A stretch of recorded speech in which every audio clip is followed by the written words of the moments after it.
Share split. Share split may be in the form of split up or share split and split down or reverse share split. Share splits affect only the number of outstanding shares and par value per share. They do not affect the assets and liabilities, equity, or the aggregate par value per share. So, class, no, take note na ang share split, wala siyang effect actually sa ating basic accounting model. So, wala siyang effect sa assets, liabilities, equity, and wala rin siyang effect, no, actually dun sa aggregate par value per share. Okay? Ang affected lang, kumbaga, kapag nagkakaroon tayo ng share split, the number of outstanding shares and the par value per share. Okay? But the aggregate par value, hindi affected. Ganon din ang ating basic accounting model. And since hindi naman affected, kumbaga, no, ang ating basic accounting model, kapag mayroong share split, share splits are recorded only through a memorandum entry or memo entry in short. Okay? So, dun muna tayo, no, sa unang form ng share split, yung tinatawag nating split up or share split. Okay? Split up occurs when old shares are canceled and replaced by a larger number of new shares, okay, but with a reduced par value or stated value per share.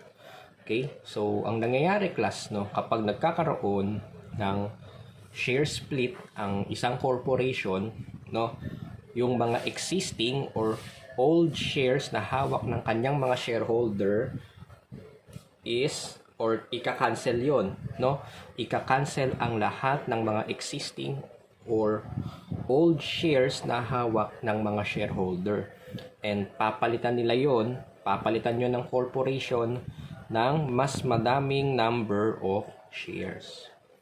Okay? Yung old shares, papalitan ng corporation ng mas maraming number of shares. Pero, with a reduced par value na yun. Okay? So, syempre, class, no, kapag nagkakaroon ng share split, hindi naman naaapektuhan ang aggregate par value per share. Ang affected lang doon, the outstanding shares and yung kanyang par value per share. So, syempre, kapag dumami na, no, yung hawak ng shares ng corporation, at hindi naman affected ang aggregate par value ng lahat ng shares na yon, ang effect nun is reduction ng par value or stated value per share. Okay? Share split increases the number of shares available for issuance while decreasing the fair value per share. Okay? Ayan. So, ginagawa ito, class, no, ng mga corporation. Kumbaga, bakit ba nagkakaroon ng split up ng shares? Bakit yung ginagawa ng mga corporation? Ano ba yung purpose nila? Kumbaga, class, no, ang isa sa mga purpose, para mas mukhang mura yung presyo ng shares sa mga potential investors. Okay? So, syempre, di ba, ang effect ng split up, nababawasan niya ang par value. And probably, nababawasan din ang fair value per share. Kaya nagmumukhang mas affordable siya, kumbaga, no, sa mga potential na investors or yung mga gustong maging shareholder ng isang corporation. Okay? So, isa sa mga reason, no, kumbaga, bakit ginagawa yon, no, ng mga corporation. Okay? So, illustration tayo, no. Ang requirement ng illustration na to, on December 1, 20x5, what is the number of shares outstanding? Okay? Ayan. Illustration, so Kim Nam Jun Company was incorporated on January 1, 20x5. Okay, so January 2, number of shares authorized 80. So, ibig sabihin, yung authorized number of shares is 80,000. Yan yung maximum, kumbaga, no, na number ng shares na pwedeng i-issue ni Kim Nam Jun Company sa kanyang mga shareholders, no? Hanggang 80,000 lang, hanggang 80,000 shares lang. Okay? So, February 1, number of shares issued, 60. Okay? Number of shares acquired but not canceled. So, basically, this is treasury shares, no? Okay? Treasury shares yan. 5,000. Tapos, nung December 1, nagkaroon ng 241 share split. Okay? So, 241. Meaning, no, yung existing per share ng mga shareholder, papalitan ng dalawa. Okay? So, kung meron kang isang share ni Kim Nam Jun, kakancel yon, papalitan siya ng dalawang share. Okay? So, basically, ganun ang 2-for-1 share split. On December 31, what is the number of shares outstanding? Okay? So, pag sinabi natin class na outstanding shares, no, yan yung mga shares na hawak, kumbaga, ng mga shareholder. Okay? Ayan, no? Outstanding shares. Okay? And to compute outstanding shares, so basically, outstanding shares is equal to issued shares minus treasury shares. Okay? Ayan. So, dito, no, meron munang 60,000 number of shares issued. Tapos, nagkaroon ng treasury shares, 5,000. So, therefore, before ng share split, 55,000, no, yung number of shares outstanding. Okay? Yan. Yung number of authorized shares, no, irrelevant siya in computing the outstanding shares. Okay? Irrelevant in computing the outstanding shares. So, okay, ayan. Before ng share split, 55,000. Therefore, yung old shares papalitan ng mas malaking number of shares. Okay? So, for every one share, for every one old share, papalitan siya ng dalawang bagong shares. So, kung 55,000 yung old shares, i-multiply na lang natin yan ng 2, kasi 2 for 1, no, times 2, 110,000 is the number of shares outstanding. Okay? So, answer natin dito for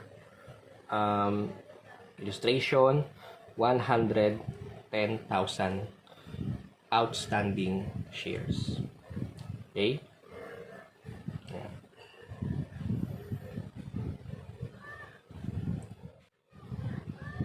Okay, so next illustration tayo, no?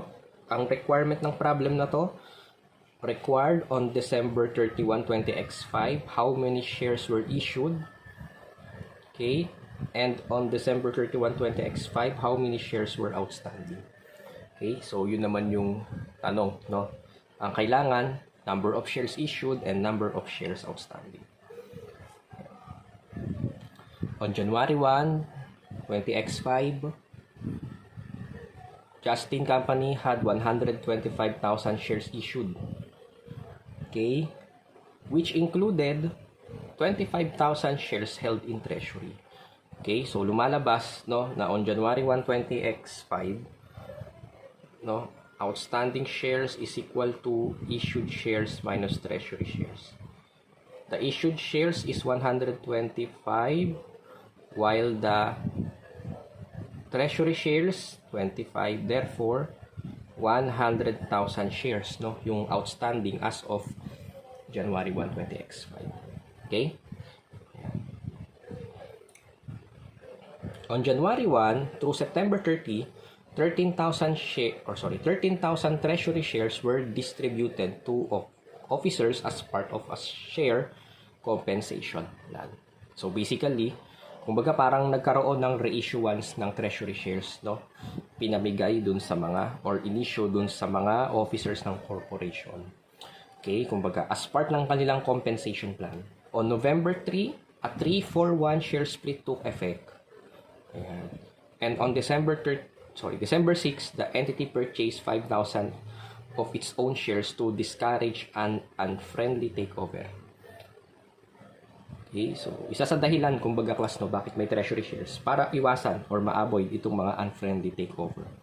Okay, syempre kung nasa iyo yung shares mo, edi hindi yan mabibili ng mga potential investor. Okay, ayan. These shares were not retired. Okay, so gamit na lang tayo class, no, ng yellow na paper, no, para sagutan tong illustration na to. Okay? So, on January 1, 20x5, no? January 1, 20x5. Meron tayong issued na 125,000 shares. Tapos, merong treasury shares na 25. Okay? Ayan. On January 1 through September 30. So, lagay na lang natin dito, no? September 30. Ayan. 13,000 treasury shares were distributed to officers. Okay, so nagkaroon, no, ng reissuance of treasury shares. Okay. Na ilang share? 13,000. So siya ay padagdag, no? Padagdag. Kasi nagkaroon ng reissuance, no? So kung ang treasury shares ay pabawas, no, in determining the outstanding shares, kapag nabawasan ng treasury shares, no, we add naman. Okay? Ayan, 13,000. So, on November 3, a 3-for-1 share split. So, basically, no, nagkaroon ng share split noong November 3. So, ibig sabihin, lahat ng mga shares before November 3, i-multiply natin by 3. Okay? 3-for-1 kasi. No? So, for every one old share, papalitan siya, no, ng, for every one old share, papalitan siya ng 3 bagong shares. Okay? So, therefore, lahat ng mga shares, no, before November 3, multiplied yun by 3. Okay? Ayan. So, therefore, i-multiply na lang natin to lahat by 3. Okay? So, times 3, and times 3. Okay? Gawa nung nangyaring share split. Okay? Ayan. So, I hope malinaw. No? Again, kaya natin multiply ng times 3 kasi nagkaroon ng 3-for-1 share split noong November. E di, ang affected dyan, yung mga shares before November 3, which is ito. Okay? Ayan. So, 125 times 3, that is 375 shares. 25 times 3, that is 75. And 13 times 3, so that is 39. Okay? 39. Ayan. Therefore, after ng share split na nangyari noong November, ang number of outstanding shares so far after share split is 375 minus 75 plus 39. Okay, so 339,000 shares. Okay, so this is the number of shares after share split, 339. Okay? Pero di pa tayo tapos, no? Ayan. Meron pa kasing December. Ayan.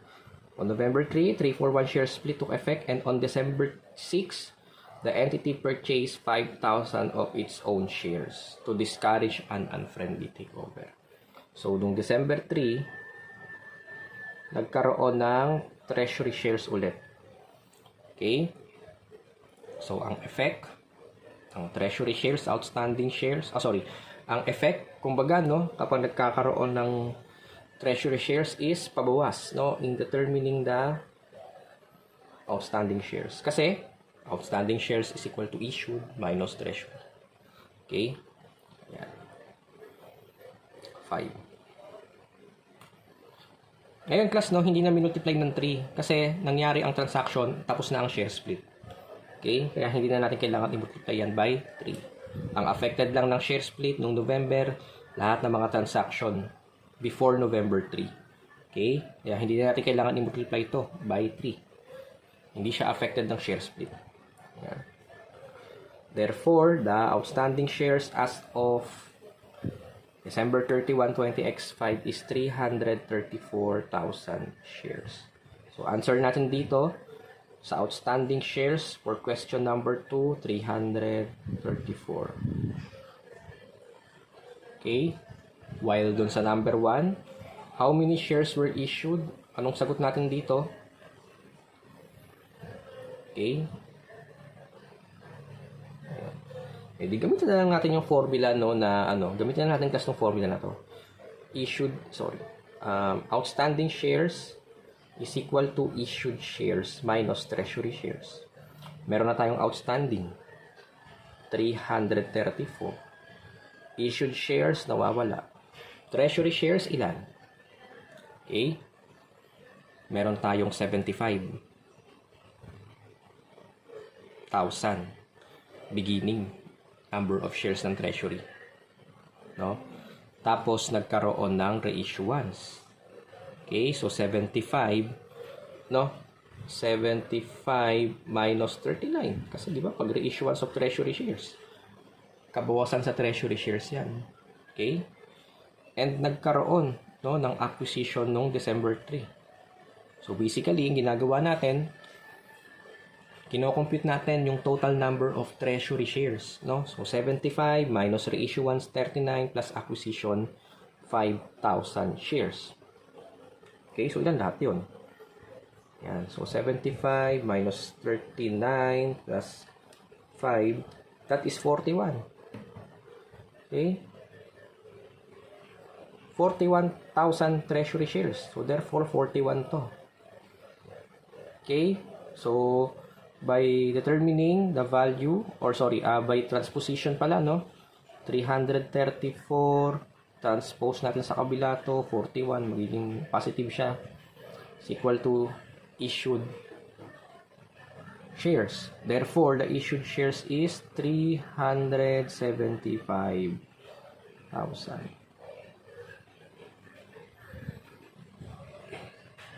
Okay?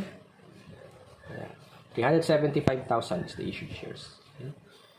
And pansin nyo sa problem na wala namang nangyari na issuance of share capital. So, parang ito lang din naman pala yung issued shares. 375. Walang issuance of share capital dun sa problem. Ayan. 375. Okay? Answer natin dito, no? 375,000 shares. Okay, so basically ganun, no, ang share split. And again, hindi ito nakaka-affect sa basic accounting model. And hindi ito nakaka-affect, no, sa aggregate par value per share. So dito, sa mga problems na ginawa natin, ang affected lang yung number of shares or number of outstanding shares and yung kanilang mga par value, no. Par value reduce, no. And the aggregate par value, hindi siya affected. Okay? Okay, so paano naman kapag split down or yung tinatawag nating reverse share split? Split down is the opposite of split up, whereby the old shares are cancelled and replaced by a smaller number of new shares, but with an increased par value per or stated value per share. Yan. So, kabaliktaran lang siya, no, ng split up. Okay, wherein we replace the old shares by a smaller number, and therefore, since hindi naman affected ang aggregate par value ng share, ang affected lang is the outstanding shares and the par value. So, ang mangyayari dito kapag split down, we increase, no? Nag-i-increase naman ang kanyang par value. Okay? Ayan. Illustration, Kim Min Seok had 700,000 ordinary shares authorized, no, and 300,000 shares outstanding as of January 1, 20x5. Okay? Ayan. On January 3, declared 10% stock dividends. June 6, purchased 100,000 shares. August 5, reissued 50,000 shares. And November 9, declared 142 reverse share split. On December 31, 20x5, how many shares are outstanding? Okay, so compute natin, no? Compute na lang natin. We have, yun na lang, no? January 1, meron tayong 300,000 outstanding shares. January 3, nagkaroon ng stock dividends. Okay? So, kapag stock dividends, ang nangyayari, ang dividends natin in the form of shares. Okay? So, ibig sabihin, magkakaroon ng additional shares ang mga shareholder. That is 300,000, galing yun dito, no? Times 10%. Okay? So, ibig sabihin, ang dinistribute as stock dividends is 30,000. Okay? June 6, purchase 100,000 shares. So, basically, treasury shares yan. No? 100. Kabawasan. Kasi, remember, outstanding shares is equal to issued shares minus treasury shares. Yan. And nung August 5. So, nung August 5, nagkaroon ng reissuance ng 50,000 treasury shares. Okay, so syempre kapag nababawasan ng treasury shares natin, padagdag naman ng effect nun kapag nagkakaroon ng reissuance of treasury shares. Padagdag siya sa formula natin. Okay? Ayan. Okay, so ito na, no? November 9, declared 142 share split. So, ibig sabihin, for every 2 shares na hawak ng shareholder, ika-cancel yon, no? Papalitan na lang yon ng isang share. Okay? Ayan. Therefore, kung ang outstanding shares before the share split, ilan yun? 300 plus 30 minus 100 plus 50. 280. And again, for every 2 shares na hawak ng shareholder, papalitan na lang yun ng isa. So, kung 280,000 shares meron before the share split, i-divide na lang natin yan by 2. Therefore, the number of outstanding shares as of December 31, 20x5 is 140,000 shares. So, ganun, no? Ang reverse share split. No? Talagang opposite lang siya ng split up. No? Okay? Yan. So, answer natin dito sa illustration, 140,000 shares outstanding as of December 31, 20x5.